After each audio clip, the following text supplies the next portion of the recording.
ആകെ പടച്ചോന്റെ ആദ്യമുത്തായ ആദരവായ റസൂലുള്ള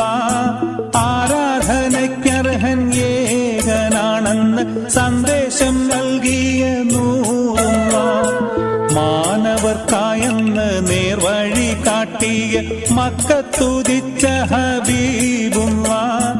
മംഗകൾക്കുത്തമിയാമിന ബീവി പെറ്റ മുഹമ്മദ് സല്ലല്ലാഹു